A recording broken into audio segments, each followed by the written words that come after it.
Coucou mes petits lapins, je m'appelle Lucas, bienvenue sur ma chaîne YouTube Écran Noir, ma chaîne où on parle des chefs-d'œuvre du cinéma et de la bande dessinée. Je fais des gros épisodes sur les chefs-d'œuvre du cinéma et de la BD, du coup sur ma chaîne, c'est vraiment ce que je vous invite à aller regarder. C'est là où je passe le plus de temps et c'est là où je m'amuse le plus. Mais aujourd'hui, on va parler donc de mes trucs préférés du mois d'avril 2019, voilà. Du coup, on va commencer par Game of Thrones. Sujet intéressant, on est à la mi-saison. Il reste 3 épisodes pour conclure cette grande série. Alors, si vous le savez pas, moi je suis un fan absolu des bouquins de George R.R. Martin. C'est mes livres préférés, c'est vraiment ma saga préférée. Ça a une grosse importance dans ma vie, j'en parle tout le temps, putain. Je suis complètement possédé par ce truc et du coup, la série Game of Thrones, ça a été aussi un grand événement dans ma vie. J'ai jamais eu l'occasion d'en parler, c'est la première fois que j'en parle en vidéo, vraiment. Je vous le dis tout de suite, je vais un peu effleurer le sujet là, mais je compte faire une énorme vidéo Game of Thrones juste après la prochaine vidéo qui va sortir pour parler de toute la série. Mais là j'avais besoin d'en parler, j'avais besoin de me lâcher un peu parce que je vous le cache pas, je suis extrêmement déçu par cette dernière saison, notamment par le dernier épisode, l'épisode 3. Même pas déçu, vraiment dégoûté. Je vais devoir spoiler, on parlait de Game of Thrones, je suis désolé, je peux pas parler de Game of Thrones sans spoiler. Donc si vous voulez voir la suite et passer à autre chose, il y a le timecode juste là pour aller voir ce que je raconte sur Avengers Endgame. Je savais que depuis la saison 5, en fait pour moi, Game of Thrones avait vraiment perdu son charme, mais j'avais accepté beaucoup de choses en m'imaginant que peut-être la fin allait rattraper le reste, ce qui ne s'est pas produit. Donc je vais essayer de vous expliquer pourquoi j'ai pas aimé du tout ce dernier épisode. Il y a quand même des trucs absolument géniaux, absolument incroyables, je vais revenir dessus en un premier temps pour quand même pas cracher dans la soupe. Cette bataille de l'épisode 3, cette bataille de Winterfell, c'était vraiment de la folie, niveau mise en scène, niveau intensité. Alors oui, c'est très sombre. Apparemment, en plus, OCS, quand ils l'ont streamé en SD, donc c'était vraiment dégueulasse, complètement illisible. Moi, je crois que j'ai eu la bonne solution, c'est-à-dire que je l'ai pas téléchargé en Full HD parce que j'avais peur que les noirs, les ombres soient trop obscures qu'on n'y voit que dalle, parce que j'avais vu dans le teaser que c'était un peu sombre. Et du coup je l'ai regardé en 720p, donc je crois que c'était vraiment la bonne solution. Du coup moi j'ai plutôt bien vu ce qui s'est passé, j'ai pas eu ce problème là de me dire que c'était trop sombre. Les moments géniaux de cette petite bataille, les Dothraki, Mélisandre qui fout le feu à leur Arak, je trouvais ça un peu ok, c'est peut-être un peu over the top, mais l'effet est stylé, la charge est ultra stylée avec les projectiles de catapulte enflammés. Et ce que j'adore c'est quand tu vois le plan de très loin et tu vois cette grande charge qui fonce vers la nuit et boum, qui s'arrête d'un coup stoppé net. Tu vois que vraiment qui arrive à arrêter une charge de Dothraki quoi. Et juste ça te met la pression. Et cette image d'être au loin et de voir toutes les flammes des Dothraki s'éteindre les unes après les autres, c'était incroyable parce qu'en fait tu flippes, tu dis mais c'est horrible, qu'est-ce qui nous arrive sur la gueule? Les Dothraki viennent de se faire massacrer, enfin, ça te fait monter la pression et la tension, tu te chies dessus pour les personnages, tu te dis mais putain mais qu'est-ce qui leur arrive dans la gueule quoi? Les Dothraki sont vraiment connus dans l'univers de Game of Thrones comme les cavaliers instoppables. Alors on m'a dit oui, ils auraient pu être mieux utilisés parce que c'est une cavalerie légère, ils auraient pu contourner, mais les gars, en vrai, c'est des Dothraki... Tu sais que les Dothraki, tu leur donnes pas d'ordre, ils ont pas de stratégie militaire, c'est des barbares. Ils foncent, ils chargent, c'est tout ce qu'ils savent faire. Leur force c'est d'avoir plein de chevaux, de courir comme des brutes et des putains de cavaliers, voilà c'est tout. Mais c'est pas des stratèges les Dothraki. Je pense pas que tu puisses leur donner beaucoup d'ordres tactiques, même sous le commandement de quelqu'un d'important. Autre élément hyper stylé, j'en ai rêvé pendant très longtemps, les fans de Game of Thrones qui connaissent l'histoire de la guerre civile des Targaryen en ont rêvé depuis très longtemps. Des dragons qui se foutent sur la gueule, cette péta de dragons. Ah, c'était trop bien, c'était trop cool quand tu sens la violence, tu sens l'impact des coups. Vraiment, enfin, tu sens le côté épique de la chose. Ça, c'était génial. Pareil, scène assez stylée où t'as tous les morts qui tombent du dragon et Jon Snow, il essaye de courir dans Winterfell et tu vois des cadavres qui tombent de partout. Pouah, ça, c'était des grands moments. J'ai beaucoup aimé aussi... la petite séquence de cache-cache derrière dans la bibliothèque qui transformait la scène de bataille en une scène un petit peu épouvante. Je pense que ça fait une bonne bulle d'air parce que baston non-stop, je pense que ça peut être un peu essoufflant. Et là avec ce personnage de Arya qui a quand même appris pas mal de capacités de ninja, je trouve que c'était vraiment bienvenu, c'était vraiment stylé. J'aime beaucoup aussi l'image où on voit juste le Night King qui fait juste ça, il est en flou, il a les yeux tout blancs. Et on voit juste sa main en net et il est en train de réanimer depuis l'eau de son dragon tout le monde. Voilà, il y a plein de belles choses. Mais oui, tu vois le budget à l'écran. Ils ont fait péter les records de budget de toutes les séries. Enfin, je sais plus combien coûte chaque épisode, c'est complètement hallucinant. Donc heureusement, oui, qu'on voit le budget à l'écran. Mais ça suffit pas, en fait. C'est pas ça Game of Thrones. C'est pas ça qui nous a fait aimer la série en fait. Et cet épisode 3 est vraiment l'antithèse même de tout ce que n'a jamais été le Game of Thrones qu'on a aimé. C'est quand même le plus gros pétard mouillé de l'histoire de la série télé ce truc. Le Night King, les marcheurs blancs, Ça fait 7 saisons qu'on nous en parle de ce putain de truc. 7 saisons qu'on nous fait monter la pression en disant attention, attention les gars, il y a un truc qui arrive. Et c'est ça que j'adorais, c'est que tu les vois, ils sont incapables de s'allier, ils sont incapables de se mettre d'accord, de mettre leur guéguerre entre parenthèses sous les personnages, alors qu'il y a une énorme menace beaucoup plus dangereuse qui arrive depuis le nord. Et c'est ça que j'aime beaucoup dans l'œuvre de Martin, c'est qu'on te montre, c'est un peu en mode, c'est le changement climatique. Attendez les gars, mettez-vous d'accord, il y a tout qui part en couille. Le monde part en couille autour de vous, et vous êtes encore dans vos petites guéguerres intestines. Et j'aime beaucoup ça, parce que dans le premier épisode et dans le deuxième épisode de cette saison 8, on voit qu'ils sont incapables d'arrêter leur petite guéguerre, alors que même les marcheurs blancs, ils sont à un jour de leur arriver sur la gueule, ils sont encore en train de se disputer sur qui va aller sur le trône, ah oui c'est toi le descendant, je sais pas quoi, et ça je trouve ça vraiment excellent. Mais ça peut pas s'arrêter là en fait, enfin ça peut s'arrêter là mais pas comme ça. Game of Thrones c'est devenu une espèce de scénario d'heroic fantasy où tous les personnages principaux ont une aura de vulnérabilité, ils sont impétables, ils sont increvables. Je sais plus qui avait dit ça, ils ont une armure en scénarium, j'aime beaucoup, ça me fait beaucoup rire. C'est exactement ça. Combien dans ce putain d'épisode il y a de Deus Ex Machina? Deus Ex Machina, c'est quand un personnage est dans une situation inextricable, qu'il a aucune chance de s'en sortir, mais t'as un petit élément de scénario comme ça qui arrive, sorti nulle part et tada, vas-y, hop, tout est solutionné, tu peux te barrer. C'était exactement pas ça Game of Thrones. Game of Thrones c'était des personnages qui faisaient des erreurs, qui faisaient des choix et qui en assumaient les conséquences. C'est l'armée des morts, c'est The Long Night, ça fait 1000 ans qu'ils attendent. Même les Immaculés, même les zones solides, ils sont incapables de les arrêter. C'est les plus grandes phalanges guerrières et ils sont incapables d'arrêter un espèce de dessin quoi. C'est ça qui est excellent avec les morts, c'est qu'ils arrivent comme une vague, ils sont inarrêtables. On nous a vraiment promis cet épisode comme l'apocalypse et c'est ce que ça devait être. Il devait tout s'y passer, bordel. Pourquoi il y a autant de personnages qui survivent? C'est pas possible. Ce n'est pas crédible, je n'y crois pas, je n'y crois plus. Comment vous voulez que je m'attache à ces personnages s'ils se sortent de toutes les situations inextricables qui leur tombent sur la gueule? C'est le Night King, putain, c'est la mort incarnée, bordel. Il devrait tout s'y passer. Il y a Lyanna Mormont qui crève, mais on s'en fout, c'est un personnage secondaire. Il y a Ethelred qui crève, mais on s'en fout. Il y a Jorah Mormont et Theon Greyjoy. Et Theon Greyjoy, déjà, il a bien fini son scénar, hein, et c'était un très beau personnage, mais c'était évident qu'il allait y passer. Ce qui est bien avec le Night King, c'est que c'est la mort incarnée, il vient pour faucher tout le monde, il vient pour faucher des gens en plein milieu de leur arc narratif. Brienne, pourquoi elle crève pas, putain, ça aurait été trop beau. Brienne qui fait de chevalier. Mais c'est le moment parfait pour la buter juste après. Vous aurez été où? Vous aurez été au bout de votre vie, vous aurez été là, oh putain. Non, ça aurait été un épisode de légende, bordel. Jorah quand il charge au début, moi je me disais, putain il charge avec le Dothraki, tu vois tous les Dothraki qui disparaissent. Eh ben soyez couillus putain les scénaristes, faites-le crever en off. Il disparaît, il est out. Tu sais qu'il est mort. Et après au pire, il y a un grand moment de blanc. Et tu vois un cheval qui revient, et tu vois Jorah Mormont qui revient avec les yeux bleus. Mais vous auriez été au bout de votre vie, putain, vous auriez trouvé ça génial. Parce que c'est ça qu'on veut voir, on veut voir des personnages qui sont malmenés. Jorah Mormont, il charge l'armée des morts, il se fait niquer, il revient en mort, voilà, c'est pas compliqué. Comment c'est possible de ne pas tuer autant de personnages? Je vous fais une liste.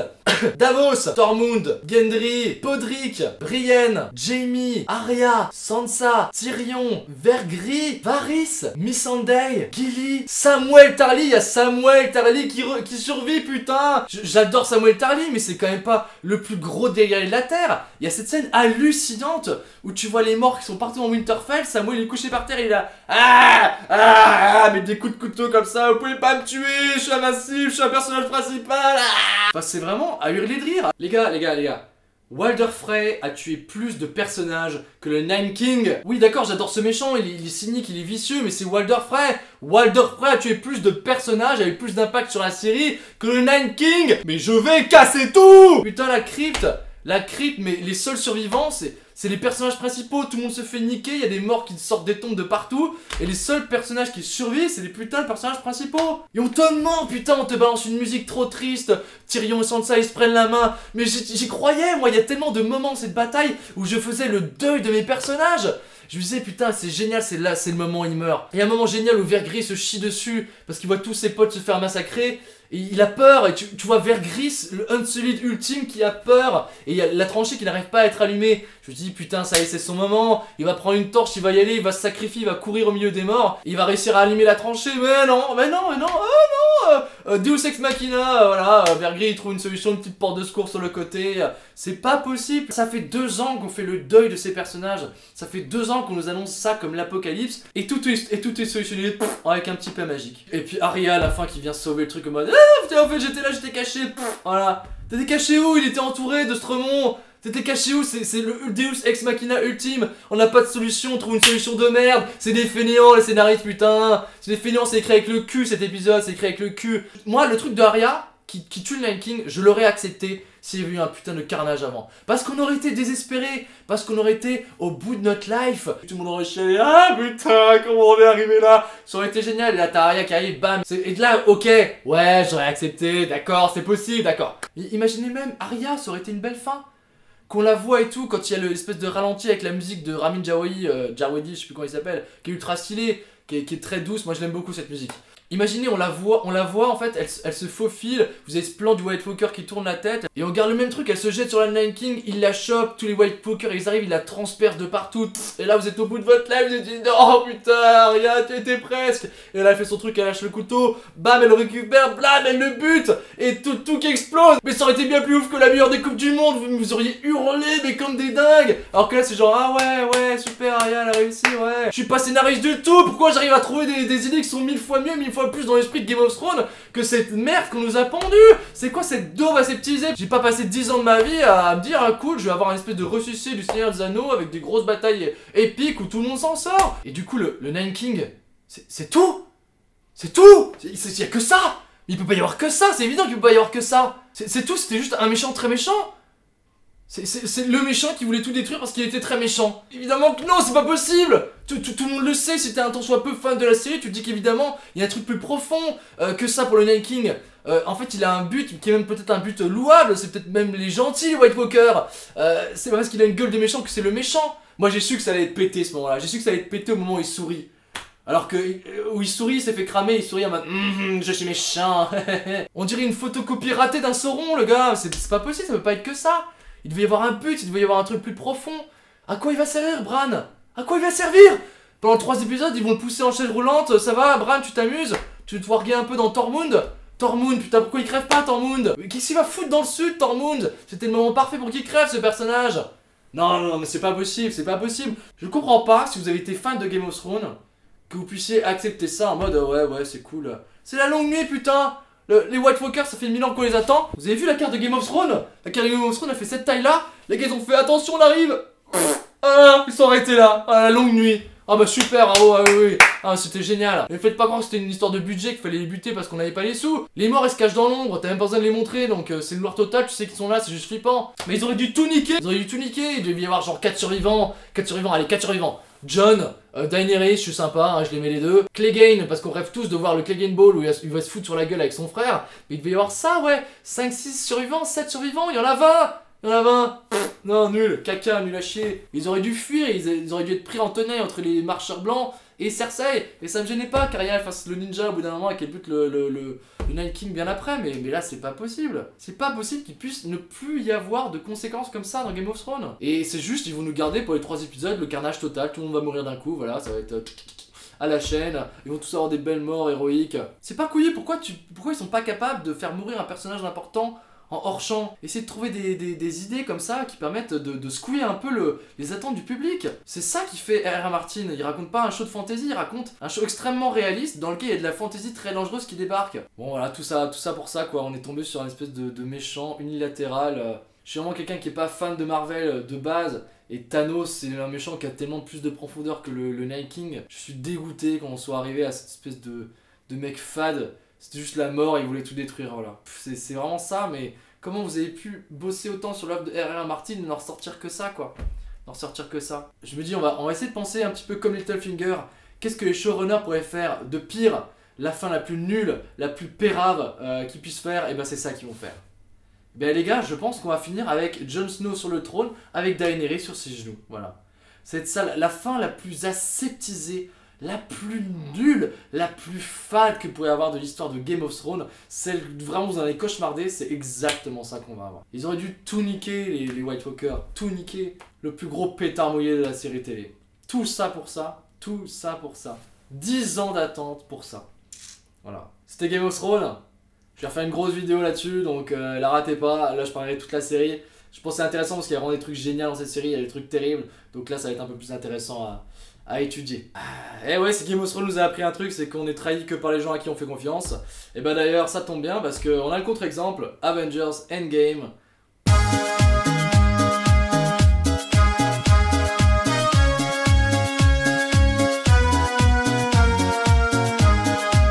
chapeau, c'était une magnifique conclusion. Un petit peu moins bien que le Infinity War. Moi, vous savez, dans mes top films de l'année dernière, j'avais placé Infinity War assez haut. J'ai vraiment adoré ce film parce que ça commençait tout de suite dans l'intensité, dans l'action. C'était de l'action non-stop.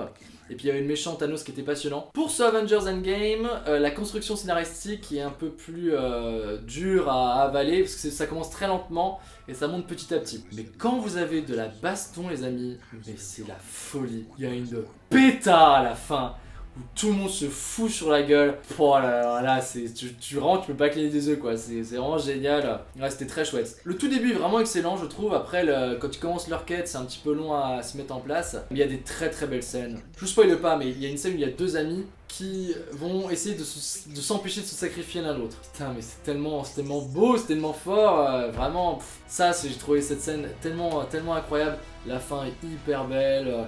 Vraiment, ils ont trouvé les bons mots, ils ont trouvé les bonnes idées. Et surtout, encore bonne surprise, Thanos, le méchant qui était vraiment passionnant, je vous disais dans le premier Infinity War, et bien il a sa mentalité qui évolue, il se transforme un petit peu, ça devient un personnage encore un peu plus complexe, et ses ambitions et ses envies changent, et ça le rend toujours aussi passionnant quoi. Donc ouais, franchement, je sais pas trop quoi vous dire sur Avengers Endgame, c'était une belle conclusion, j'espère que voilà, ça va se terminer là. Moi j'ai jamais été fan de Marvel, mais vraiment il y a des films qui se démarquent. Bon, je vous avoue que j'ai dû me taper, comment ça s'appelle cette daube, Captain Marvel. Je me suis dit, bon, il y a Captain Marvel dans Infinity War, faut que j'aille voir le Captain Marvel. Putain, c'était nul! C'est vraiment tout le budget qui est passé dans Endgame, quoi, voilà. Captain Marvel, en fait, ça sert absolument à rien de le voir pour comprendre Infinity War. Donc vraiment, ne le regardez pas si vous n'êtes pas obligé de le voir pour regarder Endgame.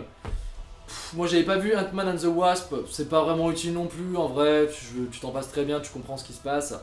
Et j'avais pas vu, moi les seuls Marvel que j'ai pas vu c'est les Thor 2 et 3. Mais même sans ça, pas besoin de les avoir vus pour bien comprendre. Endgame très chouette, très belle conclusion, j'ai rien à dire, bravo Marvel, hein, franchement. Et Marvel ne m'a pas trahi sur ce coup là, hein, j'attendais une belle fin, j'ai eu une très belle fin. Mon troisième truc préféré de ce mois-ci, ça a été de finir la série Walking Dead de Telltale. Attention, je parle du jeu vidéo, je parle pas de la série télé. Telltale c'est une entreprise qui a fait faillite parce que c'était la catastrophe, leurs employés étaient tellement surexploités, voilà. Bref, c'est une histoire particulière, mais en fait ils faisaient des jeux à choix. Mais c'est surtout en fait ces jeux, ils vous proposent d'interagir avec beaucoup de personnages et de faire évoluer vos relations avec eux. Et donc ils ont repris pas mal de grosses licences, comme Game of Thrones, ils ont fait une licence Batman aussi, ils ont fait une licence Wolf Among Us, c'est un truc génial, passionnant. Les personnages de contes de fées qui se cachent dans l'univers des humains et vous jouez le shérif de la ville qui est donc le loup-garou. Et votre assistante c'est Blanche-Neige et donc c'est une enquête un peu en mode policier, thriller, enfin c'est vraiment excellent, j'avais adoré Wolf Among Us. Et du coup il y a aussi Walking Dead, ça a été leur plus grosse série puisqu'ils ont fait 4 saisons de 4 ou 5 épisodes qui étaient vraiment passionnantes parce qu'ils ont réussi à créer des personnages